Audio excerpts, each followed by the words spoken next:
Good morning, everybody. It's Friday, and it's June the 5th, and you've gotten a paycheck, and the paycheck includes the pandemic incentive bonus.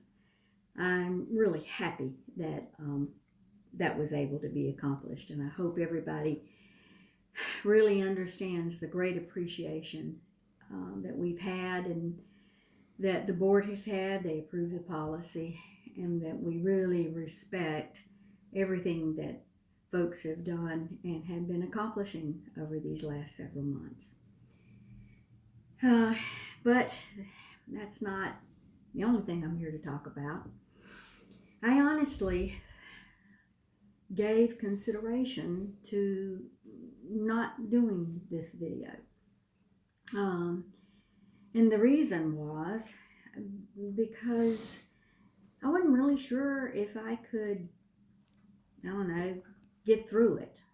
Wasn't really sure if I could communicate everything that I wanted to communicate, and that's after all, it's the purpose of the video, is to communicate. For the last 3 months, we've had a virus rampaging amongst us, the coronavirus. It's been fearful, scary. It's been fatal for too many people across the nation, even though the African American population only represents 12% of the total population. They had 13% of the cases and 22% of the deaths. So it's been a virus that is, shall we say, has a bit of racism in it. If a virus can be racist, that's kind of crazy. But not only that, but in dealing with the rampage of the virus, now in the past couple of weeks, we've had to deal with the rage and the rampage of racism. And for me personally, I experienced both sadness and anger. And those are very difficult emotions for me to manage, to be honest.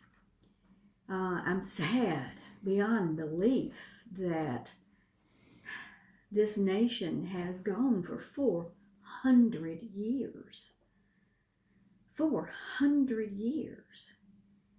And have suffered the injustices that we've brought to our non-white population. That's just hard to swallow. And most of y'all know I'm a child of the 60s.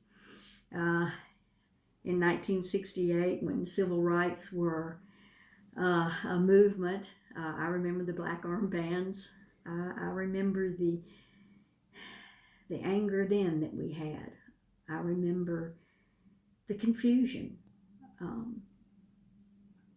And frankly, if anything, it's gotten worse. I looked through a list of names just in the fairly recent years, about the last 11 years. And this isn't even all the names. These are names that you're familiar with, though. George Floyd. There's not a person probably that is listening to this who doesn't know what has happened, and maybe who even watched that video, which was the most horrible thing I have ever witnessed. But then, of course, we also have to remember Ahmaud Arbery, black while jogging. He died. Breonna Taylor, at home in her bed. Taliana Jefferson, she was at home playing video games on her sofa with her nephew. Philando Castile, he had been stopped and he was reaching for his identification. Nothing threatening about that. He didn't live through it.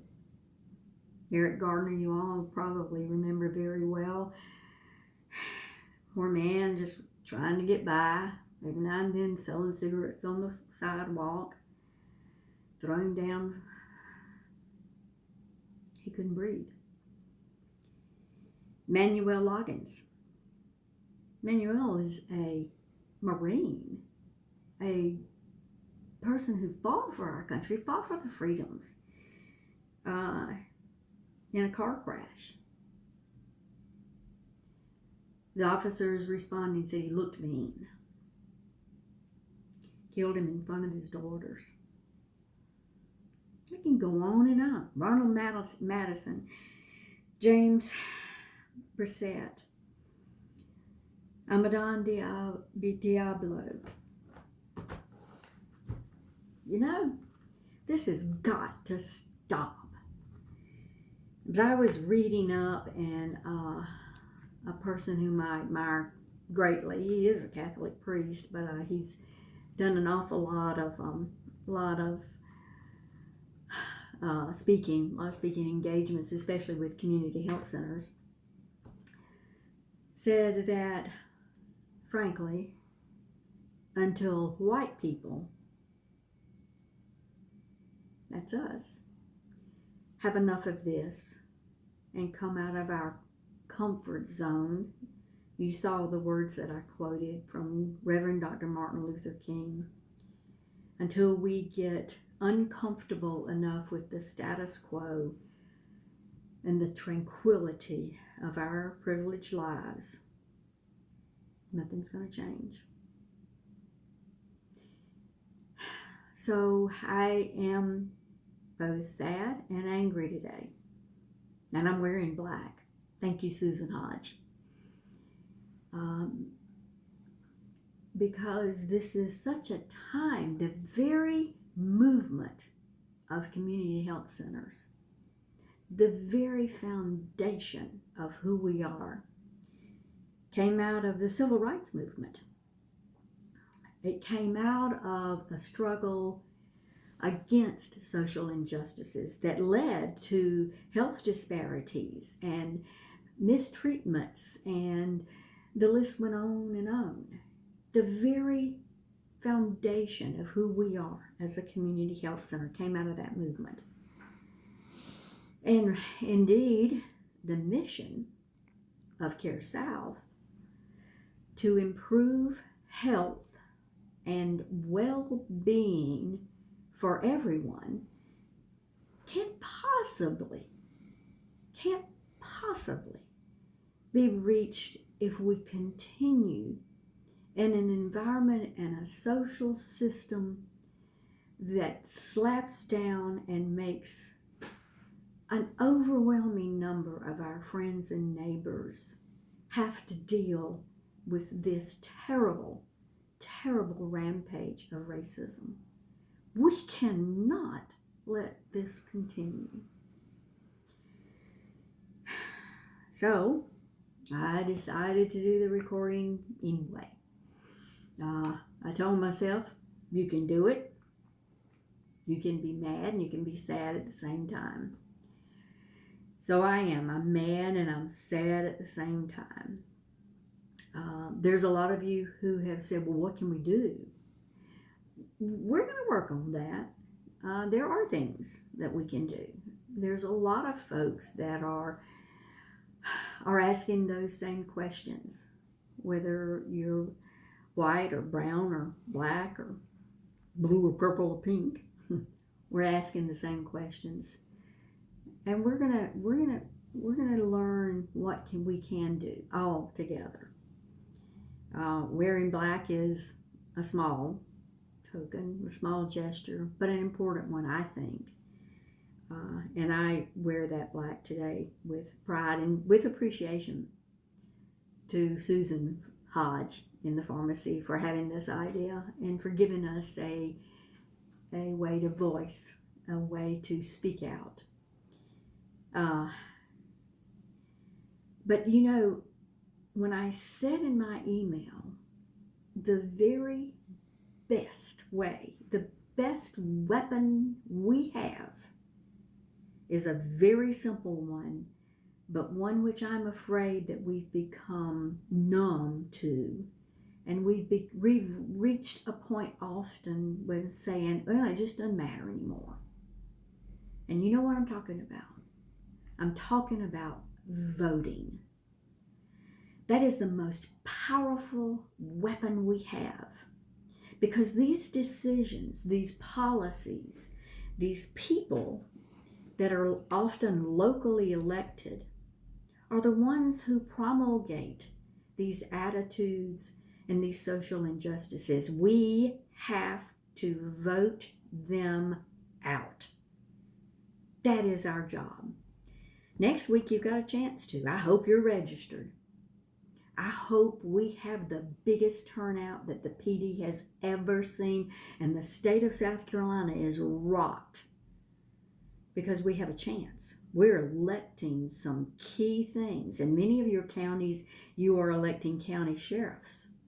Think about that. Think about that. Those are folks whose attitude and whose policies can make or break how a county deals with the social injustices of racism. We are, of course, across the state. We're electing senators. There's a lot of election going on. Get out there. Wear your mask. Stay safe. You know, the state of South Carolina does allow voting by mail. So if you think you've got a situation, and you know you can vote by mail right up until the last day. We've got a group of folks that Marek Calhoun has trained and can help and give you directions and advice, and we'll support you in any way. I'm making sure that the supervisors and the managers are well aware that Tuesday, June 9th, is an election day across our state and across our counties. That is the most powerful weapon we have. Let's use it, and let's communicate a message. When people think that the only election that counts is the national, we are so wrong in that. These local elections drive policy. They drive what happens to us in our local environments. So vote. Let's rock this world with our vote. Okay, enough of that. Or I really will not be able to finish this video. I want to give y'all a little bit of update. I want to commend you on the incredible job you're doing in testing. We tested over 331 folks last week.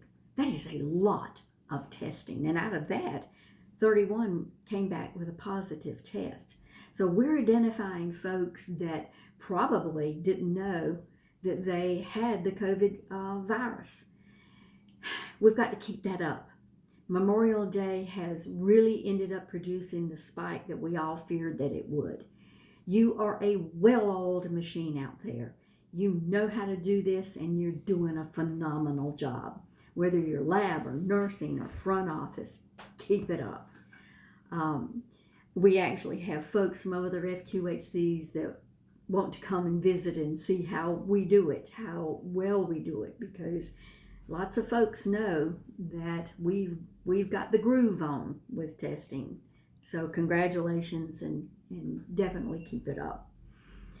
I also want to thank a lot of the executive management team as they step up to the bat and are sharing communication tools, more videos. You're seeing a lot more communication. You're hearing, as you did last week, about rolling out plans. You're hearing from different specific sites, clinical perspectives, and so forth. There'll be more to come. We're all going to take a role in this. We've all learned a lesson that communication is vital. You want to hear from us. We need to be talking with you. It's very hard to get around to all 14 locations, and I can't even remember how many administrative locations we have. It's very hard to do that. And we did have to cancel our April staff meeting. So I'm really liking this tool that we've developed. Many of y'all respond to me by email, and you give me ideas. You give me your feedback. Keep it up. Keep it up. I'm really loving that. And I really take it to heart. I also have heard from so many of you about many of my emails that have come out recently. They have moved me tremendously. Thank you. I know that many of you joined CARE South Carolina because you are, to your toes, committed to the mission, committed to helping improve the health and well-being for everyone in our community. Thank you. Thank you for choosing to work at CARE South. It is a mission. It is a calling.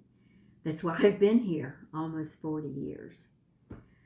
So as I leave you, I want to issue a word of caution though. Be careful out there. There's still a virus out there. And on top of that, there are still communities where there is not fair treatment and where there is not an equal opportunity. Be careful.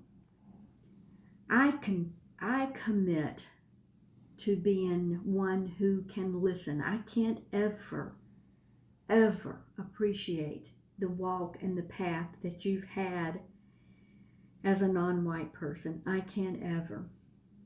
But I can listen, and I am here. I feel your hurt. I feel your anger.